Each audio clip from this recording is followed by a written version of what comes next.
Welcome to news wise. मैं हूं आरिफा नूर। आज प्रोग्राम में सबसे पहले हम बात करेंगे जो बढ़ती हुई दहशत गर्दी है पाकिस्तान में और इसके पीछे क्या अवामिल है और उस पर जो बहस हो रही है इस वक्त पाकिस्तान में।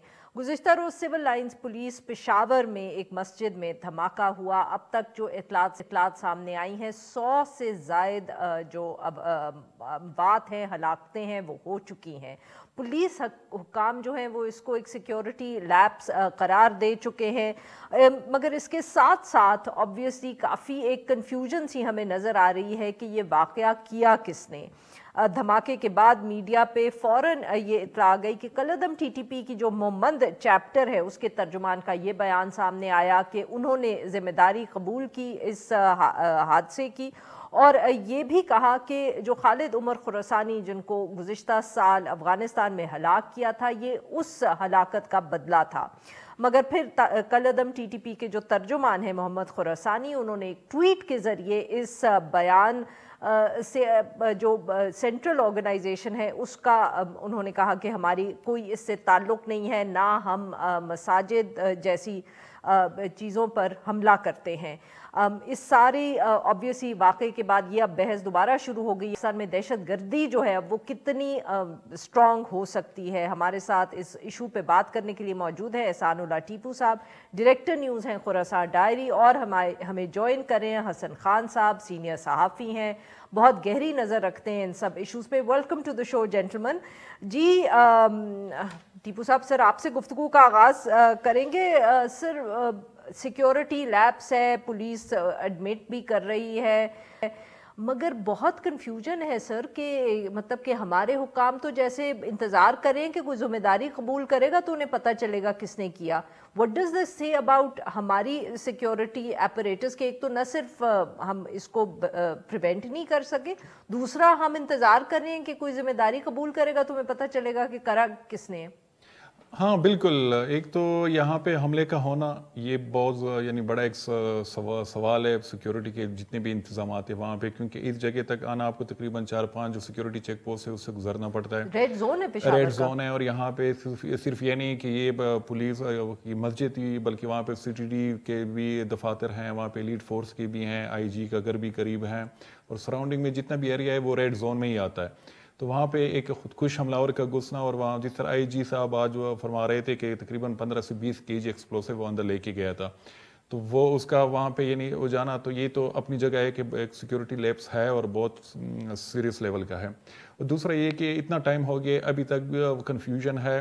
अभी भी जब हम IG खैबर पख्तूनख्वा जो है उनका बयान सुन रहे थे तो उसमें वो कह रहे हैं कि दाइश खुरासान की तरफ से भी एक दावा सामने आया है, जमात एहरार भी हो सकती है, TTP भी हो सकती है, कोई और फोर्स भी हो सकती है। तो जहाँ तक दाइश खुरासान है, तो कल उन्होंने कुछ अननोन नंबर से हमें भी उन्होंने जो क्लेम है जो अमाक दाइश ने जो सेंट्रल न्यूज़ एजेंसी है दाइश की, तो उन्होंने हमें भी वो एक स्टेटमेंट भेजी थी। हमने जैसे वो चीज़ चेक की तो हमें यानी लगा कि वो फॉन्ट वगैरह वो पैटर्न वो सब चीज़ें फेक लग रही है, तो हमने वो चीज़ शेयर नहीं की।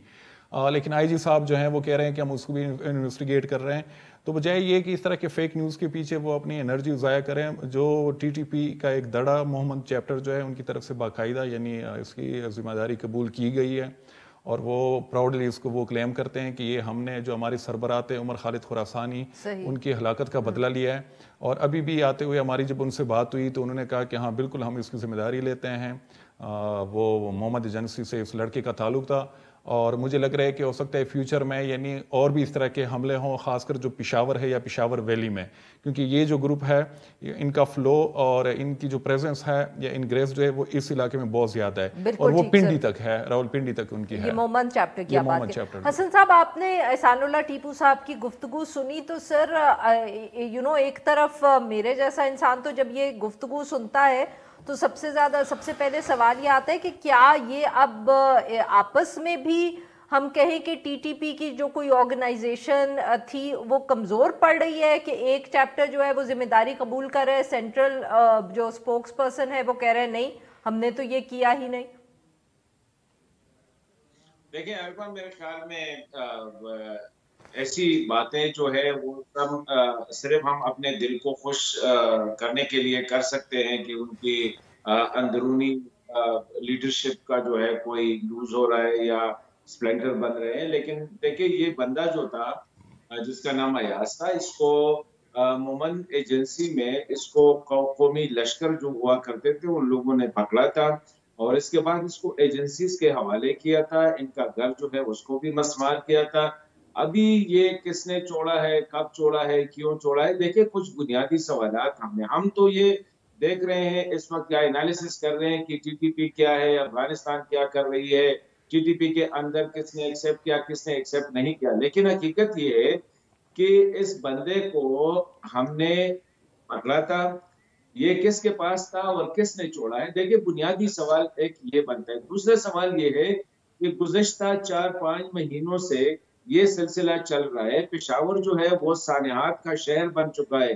ایک سانحے کے بعد دوسرا سانحہ, اے پی ایس سے پہلے مینا بازار, مینا بازار سے پہلے وہ دوسرا صدر میں واقع ہوا تھا, ابھی آگے سیکریٹریٹ میں ہوا ہے. ٹھیک ہے اس میں سیکیورٹی لیبس ہوئے ہوں گے اور ہیں, لیکن اس میں سب سے بڑی بات جو ہے وہ انٹیلیجنس لیبس بھی ہے کہ ایک بندے نے کس طرح اتنی ہیوی کوانٹٹی میں مواد اندر لے جا کر اور پھر وہاں پہ اس کو یوز کیا. ٹیپو صاحب بڑی اہم بات کی حسن صاحب نے کہ ہمیں اپنے گریبان میں جھانکنا پڑے گا, بٹ سر ہمارے ہاں تو گریبان میں کیا جھانکیں, ہم تو بس جو ہماری سیاست کے اندر ہو رہی تھی کہ پاکستان تحریک انصاف نے یہ کر دیا اور پی ایم ایل این نے یہ کر دیا, ہم نے تو دہشت گردی پہ بھی یہی شروع کر دیا ہے کہ پی ٹی آئی کا قصور ہے, انہوں نے لوگ اندر واپس ان کو آنے کی اجازت دی, اور پی ٹی آئی جو وہ کہہ رہی ہے کہ دیکھو جب سے تم لوگ آئے ہو تو پھر سیکیورٹی کی سچویشن خراب ہو گئی ہے. بالکل ایگزیکٹلی. کل سے ہم دیکھ رہے ہیں کہ بجائے یہ کہ یہ لوگ ایک ساتھ بیٹھتے کوئی اسٹریٹجی بناتے, ایک دوسرے کو الزامات لگا رہے ہیں P T I P D M کے خلاف, P D M P T I کے پیچھے, اور جہاں تک ٹی ٹی پی سے مذاکرات کا تعلق ہے تو میرے خیال میں یہ بہت ہی غلط ہوگا کہ صرف پی ٹی آئی کو بلیم کیا جائے, کیونکہ جب پی ٹی آئی کی حکومت ختم ہوئی تو یہاں پہ نیشنل سیکیورٹی کے 2 اجلاس ہوئے, جس میں اس وقت جو تھے کور کمانڈر پشاور جنرل فیض نے بھی شرکت کی تھی اور انہوں نے بریف کیا تھا, جنرل باجوہ بھی تھے اس میں, اور اس میں پی ٹی ایم گورنمنٹ کی طرف سے, شہباز شریف کی طرف سے, اس میں بلاول بھٹو بھی تھے, اس میں مولانا فضل الرحمان بھی تھے, سراج الحق بھی تھے, سب نے ان کو گو ہیڈ کہ آپ لوگ مذاکرات کر سکتے ہو, اور کچھ شرائط انہیں وہ کیے تھے لیکن انہوں نے کہا کہ اجازت دی تھی ان کو. تو میرے خیال میں یہاں پہ صرف پی ٹی آئی کو سنگل آؤٹ کرنا کہ یہ ان کی ذمہ داری ہے تو یہ غلط ہوگا, اور اس میں صرف سویلین لیڈرشپ کی بھی نہیں, یعنی میرے خیال میں اس میں جو سیکیورٹی اسٹیبلشمنٹ ہے کیونکہ وہ ڈائریکٹلی اس ایشو کو ڈیل کرتی ہے تو ان کی بھی ہے کہ ان سے بھی بات کرنی چاہیے, اور ایک یونیفائڈ اپروچ اس حوالے سے ہو, چاہے آپ نے اس کے خلاف آپریشن کرنا ہو یا افغانستان میں طالبان حکومت سے بات کرنی ہو. لیکن مسئلہ یہ ہے کہ آج بھی میں کچھ ٹویٹس دیکھ رہا تھا, خاص کر جمعیت علماء اسلام پاکستان کے کچھ سینئر لوگ تھے کہ انہوں نے وہی پی ٹی آئی پہ الزامات لگائے تھے. حالانکہ ماضی میں اگر دیکھیں تو سب سے زیادہ جو ہمیں گراؤنڈ پہ انوالومنٹ نظر آتی ہے یا کہیں سے سپورٹ تو وہ جی آئی کی خود تھی. وہ یہ حسن صاحب بھی اس چیز کو وہ انڈورس کریں گے کہ چاہے سوات میں ہو چاہے وزیرستان میں ہو تو جے یو آئی کے بڑے سرکردہ لوگ جو تھے وہ ٹی ٹی پی کو سپورٹ کرتے تھے اوپنلی. تو میرے خیال میں اس چیز سے نکلنا چاہیے. ہاں اگر لڑنا ہے تو پھر بھی ایک یونیفائڈ اپروچ ہو, مذاکرات کرنے ہیں پھر بھی یونیفائڈ اپروچ ہو.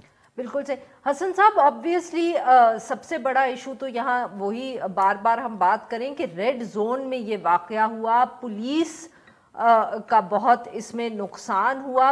کتنا آپ کے خیال میں یہ ایک مسئلہ ہو سکتا ہے یا ڈیمیجنگ ہو سکتا ہے پولیس کے مورال کے لیے خیبر پختونخوا میں؟ دیکھیں یہ تو بڑی میرے خیال میں بدقسمتی کی بات ہے کہ گزشتہ آپ دیکھیں ڈی آئی خان میں, ٹیپو کو اچھی طرح پتہ ہے, صدرن ڈسٹرکٹس میں ڈی آئی خان, لکی, بنو, وہاں پہ کتنے پولیس کو ٹارگٹ کیا گیا. خیبر میں, وزیرستان میں, پشاور میں بڑا بیر کو جو پولیس اسٹیشن ہے اس کو لیا گیا. ساتھ ہی وہ جو پولیس کا چیک پوسٹ تھا جس پہ 1 DSP اور 2 جوان شہید ہوئے. سوابی میں پرسوں ہوا ہے, اس سے پہلے بھی سوابی میں پولیس اہلکاروں کو. خیبر پختونخوا میں تو پرابلم یہ ہے کہ پولیس اکیلے لڑ رہی ہے. آج دیکھیں میں جو کہہ رہا ہوں ٹھیک ہے, آج میں پولیس کو بلیم کر سکتا ہوں کہ انٹرنلی یہ کس طرح جو ہے پولیس ہیڈ کوارٹر میں اتنے ہیوی مواد میں لے کے گئے. لیکن مجھے یہ عارفہ کوئی بتائے کہ پولیس بیچاروں, جس طرح ابھی آپ سیاستدانوں کی بات کر رہے تھے, یہ برائے شادی میں کون دیوانے والی بات ہے کہ جب ٹاکس ہو رہی تھی سیاستدانوں سے نہیں پوچھا گیا. یہ جو ٹیپو صاحب جس میٹنگ کی طرف اشارہ کر رہے ہیں وہاں پہ صرف ان کو انفارم کیا گیا ہے اور وہاں سے ان سے بالکل وہ ربر سٹینڈ کی طرح کہ ہم یہ بات کر رہے ہیں. پھر جب یہ لوگ چھوڑے جا رہے تھے 1000 سے زیادہ ملیٹنٹ کو جب چھوڑے جا رہے تھے تو خیبر پختونخوا کی پولیس کے ساتھ نہ کوئی شیئرنگ ہوئی تھی، نہ ان کے ساتھ ڈیٹا شیئر ہوا تھا، نہ جب پریزیڈنٹ الوی نے دہشت گردوں کی وہ جو لیڈرشپ جن کے دستخط پہ پارڈن ہوئے تھے، تو میں تو نہیں سمجھتا ہوں کہ خیبر پختونخوا پولیس کے ساتھ وہ ڈیٹا شیئر کیا گیا ہے کہ یہ ریڈ تھے اور ابھی ہم نے وائٹ ڈکلیئر کر کے یہ ان کا ڈیٹا ہے. پولیس خیبر پختونخوا کی پولیس کو میں سمجھتا ہوں کہ ہمیں ہر وقت سلوٹ کرنا چاہیے. ان کی سپاہی سے لے کر ان کے D I G senior officer تک اس میں شہید ہو گئے ہیں. پرابلم یہاں پہ اور ہے عارفہ صاحبہ، لیٹ می اسپیک اٹ، کہ ہم گزشتہ 3-4 مہینوں سے صرف فتووں کے پیچھے لگے ہوئے ہیں. کبھی ایک مولوی سے فتویٰ لے رہے ہیں، کبھی دوسرے مولوی سے فتویٰ لے رہے ہیں. تو ہمیں تھوڑا سا دیکھنا ہوگا کہ کیا یہ مسئلہ فتووں سے حل ہو سکتا ہے، بجائے اس کے کہ ہم 3-4 مہینے عارفہ صاحبہ ہم نے گزارے فتوے کلیکٹ کرنے میں. ہمیں چاہیے تھا کہ اس کے لیے ہم پلاننگ کرتے، ان کو روک دیتے. پرابلم ہمارے یہ کہ we are still not focus. یہ ایک سانحہ ہوا، اس سے پہلے پشاور میں سانحہ ہوا. بہت بہت شکریہ ہمارے دو مہمانوں کا، انہوں نے ہمارے لیے وقت نکالا. ناظرین یہاں پہ لیں گے چھوٹے کو، جب ہم بریک سے واپس آئیں گے تو ہم بات کریں گے معیشت کے حوالے سے. IMF کا وفد پاکستان آیا ہوا ہے اور مذاکرات پاکستان کی حکومت سے جاری ہیں. Stay with us. Welcome back. Programme کے اس حصے میں ہم ذکر کریں گے پاکستان کے IMF سے جو مذاکرات ہیں. IMF کا وفد جو ہے وہ اسلام آباد پہنچ چکا ہے. 9th ریویو جو ہے وہ اس کے لیے وہ یہاں آئے ہوئے ہیں. کہا جا رہا ہے کہ یہ وفد جو ہے یہ 9 فروری تک یہاں رہے گا اور مذاکرات جو ہیں دونوں سائٹس کے درمیان وہ 9 فروری تک جاری رہیں گے. میڈیا ذرائع جو ہیں ان کی طرف سے یہ دعوے سامنے آئے ہیں کہ جو اسحاق ڈار صاحب ہیں ان کے ساتھ ملاقات میں IMF کی طرف سے ابھی بھی بہت سی جو کوئی شرائط ایسی ہیں جن پہ عمل پاکستان کی طرف سے ہونا باقی ہے اور اسی پہ گفتگو ہو رہی ہے. اس میں obviously سبسڈیز کا ذکر ہو رہا ہے، جو ٹارگیٹس تھے جو پاکستان ابھی تک اچیو نہیں کر سکا ان کا بھی ذکر ہے، سرکولر ڈیٹ کے حوالے سے خدشات کا بھی ذکر ہے. یہ سب ایشوز جو ہیں یہ زیر بحث آئیں گے. اب یہ مذاکرات یاد رکھیے گا کہ یہ شروع تب ہوئے یا جو اناؤنسمنٹ تھی IMF کی طرف سے کہ وہ پاکستان آئیں گے، وفد بھیجیں گے، تب ہوا جب پاکستان نے بہت 2 کڑی شرائط جو تھیں وہ پوری کی، اور ان میں سے ایک تو یہی تھی کہ ڈالر کو اوپن مارکیٹ میں کھلا چھوڑا جائے گا، پیٹرول کی جو قیمت ہے اس کو اب بڑھایا گیا 35 روپے سے. مگر اب بھی صورتحال جو ہے وہ ہم کہہ سکتے ہیں کہ کافی مشکل ہی ہے. جو زر مبادلہ کے ذخائر ہیں وہ 3.6 ارب ڈالر کی کم ترین سطح پر آ چکے ہیں. کچھ لوگ کہتے ہیں کہ صرف 2 ہفتے کے امپورٹس اس سے کور ہوتے ہیں. سارے ایشو پہ بات کرنے کے لیے آج ہمارے ساتھ ڈاکٹر عابد سلیری صاحب سربراہ ہیں SDPI، اور ہمارے ساتھ موجود ہیں پروفیسر علی حسنین صاحب ماہر معاشیات LUMS university. Welcome to the show جینٹلمن.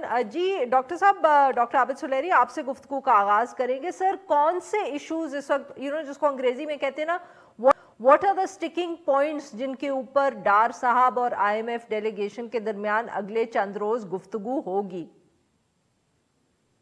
جو 2 کڑی شرائط تھی وہ تو پوری کر دی حکومت نے. اس وقت جو میکرو اکنامک فریم ورک ہے جس پہ کہ ٹیکس لگنا ہے، یعنی اس وقت جو شرط جس پہ کہ بات چیت ہو رہی ہے وہ یہ ہے کہ جو منی بجٹ آ رہا ہوگا اس میں سے ریونیو کتنا اکٹھا کرنا ہے. کیا وہ 200 ارب ہوگا، 400 ارب ہوگا، 600 ارب ہوگا؟ IMF کے پاس ظاہر ہے کہ اپنے فگرز ہیں، اور وہ جو 30 پچھلے جون میں جو بجٹ پیش کیا گیا تھا رواں مالی سال کا، وہ سیلاب کے بعد سارا کا سارا آؤٹ ہو چکا ہے. اب IMF اس کے حساب سے اپنا ڈیفیسٹ دیکھنا چاہ رہی ہے. حکومت کا یہ موقف ہے کہ چونکہ IMF اور ورلڈ بینک سب کی رپورٹیں یہ کہہ رہی ہیں کہ پاکستان کی گروتھ جو ہے وہ 4% نہیں ہوگی، وہ 2% ہوگی، تو اکارڈنگلی جو ٹیکسز ہیں اس کے شارٹ فال کو بھی اسی طریقے سے دیکھا جا رہا ہو. تو یہ میکرو اکنامک فریم ورک پہ ایک بحث چل رہی ہے. دوسری جو امپورٹنٹ چیز ہے وہ بجلی کے نرخ ہیں. حکومت کا یہ خیال تھا کہ 7.5 روپے پر یونٹ تک کا اضافہ جو ہے وہ IMF کو قبول ہوگا. IMF کا خیال ہے کہ تقریباً یہ اضافہ جو ہے یہ 15 روپے پر یونٹ کے قریب بنتا ہے، اور اس میں سے بھی یہ فارمولا بننا کہ لائف لائن کنزیومر جو ہیں وہ کتنے ہوں گے جن پہ یہ اضافہ اپلیکیبل نہیں ہوگا. تو اس طرح کی نٹی گریٹی جو ہے جس کا کہ اگر آپ वन लाइनर देखें तो उसका असर होगा अपर मिडिल क्लास पे और अपर क्लास पे। तो जो इम्पोर्टेंट चीज थी जिसने कि अक्रॉस द बोर्ड सबको मुतासर किया वो था रुपए की डेप्रिसिएशन हो जाना, जो कि हमने देखा उसने काफी हर्ट किया। वो पेट्रोल और डीजल की कीमतें थी। तो अब जो है वो हुकूमत शायद कोई बहुत ज्यादा इस पे वो स्टैंड नहीं लेगी। जाहिर है कि हुकूमत को भी मालूम है कि 2 कड़वी गोलियां निगल लेने के बाद अब जबकि थोड़ा सा और निगोशिएट करें तो प्रोग्राम आ जाएगा ऑनलाइन, तो हुकूमत चाह रही होगी कि इसको जल्दी कंक्लूड किया जाए। बिल्कुल ठीक जी। प्रोफेसर साहब प्रोफेसर अली आपने बात सुनी डॉक्टर आबिद सुलेरी साहब की। सर इस तरह की भी बहुत इतलात आ रही थी कि अब भी हुकूमत ये चाहती है कि कुछ जो बढ़ानी है कीमतें जैसे फ्यूल प्राइसेस वगैरह की उनकी भी, या जो शराइत हैं IMF के हवाले से स्टैगर कर लिया जाए, थोड़ी सी बढ़ाई जाए कुछ अरसे के बाद बाकी बढ़ाई जाए। आपके ख्याल में इतनी गुंजाइश होगी या IMF ये गुंजाइश प्रोवाइड करने के मूड में होगी? क्योंकि ऑब्वियसली हमने माजी में पिछले सालिक में देखा है कि जब भी इस तरह की किसी फाइनेंस मिनिस्टर की कोई ख्वाहिश रही हो तो कन्विंस नहीं वो कर पाए IMF को। अपनी इकॉनमी को, अपनी मईशत को एक नॉनसेंसिकल तरीके से चलाने की कोशिश कर रहे हैं बहुत अरसे से। और हमारा नैरेटिव ये है कि अगर हम इसके लिए लॉन्ग टर्म रिफॉर्म्स लेकर आते हैं और रैशनलाइजेशन क्रिएट करते हैं, यानी कीमतों को नेचुरल रेट तक लाने देते हैं, तो इससे आवाम को तकलीफ़ होती है और हम उनको रिलीफ प्रोवाइड करना चाहते हैं। ये बातें आप पाकिस्तान की तारीख़ में पिछली कई दिहाइयों से अगर आप जाके देखें तो सियासत में नैरेटिव यही चल रहा है। इस दौरान हमारे यहाँ डॉलर का रेट कंसिस्टेंटली बढ़ा है, तकरीबन just short of 1% of the value of the rupee falls every month going back decades, यानी कई दिहाइयों से रुपी गिर रहा है सबके सामने। तो ये जो नैरेटिव है इसके अंदर हम लोग इस गुफ्तगू को नहीं लेकर आते कि अगर हम चाहते हैं कि आज से 5 साल 10 साल के अंदर स्टेबिलिटी हो, और अगर हम 10 साल की रिलीफ की बात करें तो हमें इस तरह के इक़दामात लेने की बहुत ज़रूरत है। और फिर क्या होता है कि जब सियासतदान, चाहे वो कोई गलत किस्म की सब्सिडी लगा रहे हों, चाहे वो एक्सचेंज रेट के ऊपर इरैशनल डिसीजंस ले रहे हों, उससे ये होता है कि हमारे लिए प्रॉब्लम मज़ीद बढ़ जाती है। अभी इस वक्त इसी पिछले हफ्ते के अंदर आपके पावर मिनिस्टर कह रहे हैं कि हम एनर्जी की प्राइसेस बढ़ाने के लिए तैयार नहीं हैं, जबकि आपके पास जो बजटरी पोजीशन है वो इतनी कमज़ोर है कि आपको ना सिर्फ इमीडिएटली IMF प्रोग्राम के अंदर जाना है, लेकिन उनसे अगले प्रोग्राम की भी डिस्कशन करनी है। तो ये डिस्कनेक्ट जो है बिटवीन हमारे जो वसाइल हैं और हम जिन पॉलिसीज़ को ना अंडरटेक करने की कोशिश कर रहे हैं, जो तकलीफ देह पॉलिसीज़ हैं जो हमारी फ्यूचर में हमारी ही बेहतरी के लिए हैं, उनसे हम बिल्कुल मुनकर हैं। और ये हमारा एक पुराना अनफॉर्चुनेटली मसला है जो कि एक बहुत ही एक्सट्रीम लेवल पे पहुंच चुका है। बिल्कुल सही जी। डॉक्टर साहब, अली साहब ने अभी जिक्र किया कि ये IMF का प्रोग्राम ख़त्म होगा तो इसके साथ ही हमें नेगोशिएशंस भी करनी पड़ेंगी for a new programme. Sir ये जो नेगोशिएशंस है अगले IMF प्रोग्राम की, क्या ये बजट से पहले शुरू हो जाएंगी, बाद में? और सर इसके अंदर भी इसी किस्म के इक़दामात या कोई हम स्ट्रक्चरल रिफॉर्म की तरफ भी गुफ्तगू जाते हुए देख सकते हैं? देखिए, डिपेंड करता है मुल्क की सियासी सूरत हाल पे कि क्या जो अगला प्रोग्राम है वो अगली मुंतखब हुकूमत, भले वो PDM की हो या PTI की हो, वो ले रही होगी, या कोई टेक्नोक्रेटिक उस वक्त सेटअप होगा, केयर टेकर सेटअप होगा। इस पे ये डिपेंड कर रहा है। लेकिन ये माफ करिएगा, आपकी बात यहाँ काट रही हूँ कि ये टाइमलाइन क्या होगी अगले प्रोग्राम की, यही तो ये पहले एस्टैब्लिश करना जरा है। ये प्रोग्राम सितंबर तक जाएगा और अगला प्रोग्राम जो है वो सितंबर के बाद आ रहा होगा। तो ये वाला प्रोग्राम आपको याद होगा कि मुफ्ता इस्माइल साहब ने इसमें $1 बिलियन का इजाफा भी करवाया था और इसकी टाइमलाइन जो है उसको भी एक्सटेंड कर दिया था। तो अब ये प्रोग्राम जो है ये सितंबर एंड तक कंप्लीट हो रहा होगा और उसके बाद फिर अगला प्रोग्राम जो है उस पर नेगोशिएशन हुकूमत स्टार्ट करेगी। लेकिन ये बात है कि ये वाला अभी आपको सिर्फ एक ब्रीदिंग स्पेस मिलेगी अगर प्रोग्राम बाहर होता है। जो भी हुकूमत बनती है उसको दोबारा से IMF प्रोग्राम में जाना होगा, और वो शराइत जो है वो अगर हम इन शराइत को कड़ी कह रहे हैं तो वो ज़्यादा कड़ी होंगी, क्योंकि हमें एनर्जी का मसला जो है उसको लॉन्ग टर्म में सॉल्व करना है कि लॉसेस कम हो। हमें जो पब्लिक सेक्टर एंटरप्राइजेज हैं उसके लॉसेस को लॉन्ग टर्म बेसिस पे सॉल्व करना है, और जो नॉन टारगेटेड सब्सिडीज है उनका खात्मा होते हुए देख रहा हूँ मैं अगले प्रोग्राम में। यानी यह पॉसिबल नहीं रहेगा कि हम गरीबों का नाम लेके एलीट जो है उसको भी, अशराफिया को भी वही सब्सिडीज दे रहे हों। अगर हमें पेट्रोल या डीजल सस्ता देना है मोटरसाइकिल वालों को, तो जाहिर है कि फिर हमें कार वालों को, बड़ी गाड़ी वाले को, उसके लिए हमें एक डिफरेंट मेथोडोलॉजी सेट करना पड़ेगी। यह नहीं हो सकता कि नाम हम मोटरसाइकिल वाले के ले रहे हो और वो फायदा सारा जो है वो एक SUV वाला उससे उठा रहा हो। बिल्कुल ठीक जी। नाज़रीन, यहाँ पे लेते हैं हम एक छोटा सा ब्रेक। जब हम ब्रेक से वापस आएंगे अपने मेहमानों से गुफ्तगू रखेंगे। Stay with us. Welcome back नाज़रीन। हम गुफ्तगू कर रहे हैं डॉक्टर आबिद सुलेरी साहब से और प्रोफेसर अली हुसैन साहब से। जी अली साहब, सर ये बताइएगा कि ऑब्वियसली IMF के साथ मुज़ाकरात तो जारी हैं, अब जो शराइत हैं, पर सर ऑब्वियसली आम लोगों पे जो सबसे ज़्यादा असर पड़ता है इन सब इश्यूज़ का वो इन्फ्लेशन की कॉन्टेक्स्ट में होता है। तो सर अब जब ये मुश्किल फ़ैसले हो गए पेट्रोल की कीमत के हवाले से, डॉलर के एक्सचेंज रेट के हवाले से, क्या आप देख रहे हैं कि महीने 2 महीने के बाद कोई कमी या कोई ये जो दबाव है इन्फ्लेशन की वजह से लोगों पर, इसमें कोई कमी आप आती देख रहे हैं सर? देखिए, अभी इस आइंदा आने वाले साल के अंदर तो कोई महंगाई के अंदर कमी नज़र नहीं आ रही, बल्कि इसका मज़ीद बढ़ने का ख़दशा है। उसकी एक वजह यह है कि जिस तरह हम पहले गुफ्तगू कर रहे थे कि हमने शॉर्ट टर्म पॉलिसीज़ ऐसी अपनाई हैं जिससे हम मसले को आगे धकेलते रहे और उसको मज़ीद बड़ा करते रहे, और एक पॉइंट आता है जब कोई भी आपकी शॉर्ट टर्म स्ट्रैटेजी जो है वो फेल कर जाती है। अगर आप चाहते हैं कि मुल्क की ग्रोथ इकॉनमी जो है वो 5 साल में 10 साल में मजबूत हो, तो उसके लिए बहुत ज़रूरी है कि हम अपनी पैदावार बढ़ाने के बारे में बात करें और अपनी एक्सपोर्ट्स बढ़ाने के बारे में बात करें। अगर आप पिछले 20 साल के अंदर देखें तो हमारे पास 2 ऐसे एपिसोड्स आए हैं जिसके अंदर हमने अपने डॉलर को स्टेबल रखने की कोशिश की, और अनफॉर्चुनेटली हमारी पूरी नैरेटिव जो है इकॉनमी के बारे में वो डॉलर की हद तक, और वो भी शॉर्ट टर्म डॉलर की हद तक होकर रह गई। तो जब मुशर्रफ साहब ने डॉलर को 55 से 60 के रेंज के अंदर रखा हुआ था, और डार साहब ने डॉलर को रखा हुआ था 100 पर अपनी पिछली टेन्योर में, तो पाकिस्तान का एक्सपोर्ट जो है वो as a percentage of GDP, percentage of income, वो 90s में कोई 17% तक पहुंच चुका था, जो कि हमारे इंपोर्ट्स के मुकाबले का था, यानी बराबर तकरीबन पहुंच गए थे। और मुशर्रफ साहब के दौर के अंदर और डार साहब के दौर के अंदर दोनों टेन्योर्स के अंदर एक्सपोर्ट्स हमारे गिर के 8% पर आए। मुशर्रफ साहब के ज़माने में 15-16% से 12% तक आए, और डार साहब के टाइम पे तकरीबन 12-13% से 8% तक आए। जब आप 5-10 साल की बात कर रहे होते हैं तो एक्सपोर्ट्स आपकी इंपोर्ट्स के मुकाबले में किधर खड़ी हैं, ये बहुत अहम है।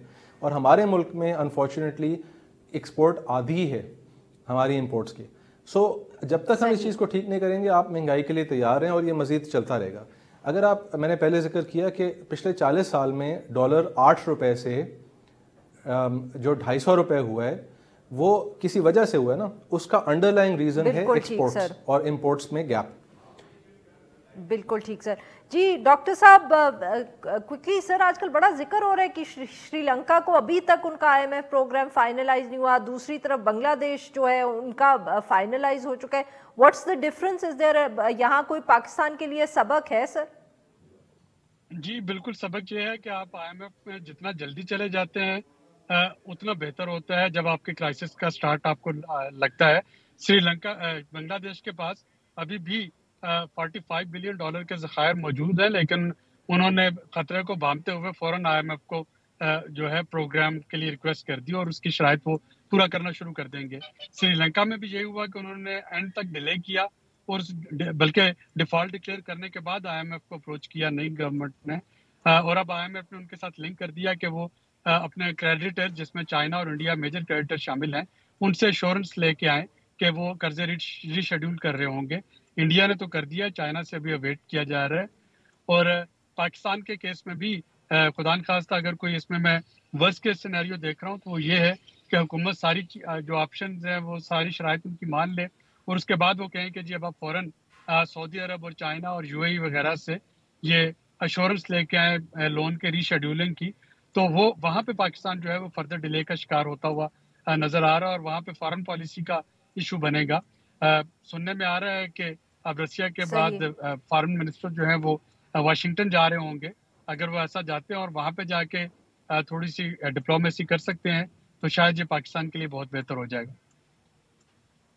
بہت بہت شکریہ ہمارے دو مہمانوں کا, انہوں نے ہمارے لیے وقت نکالا. آج کے لیے بس اتنا ہی. We'll be back tomorrow at the same time.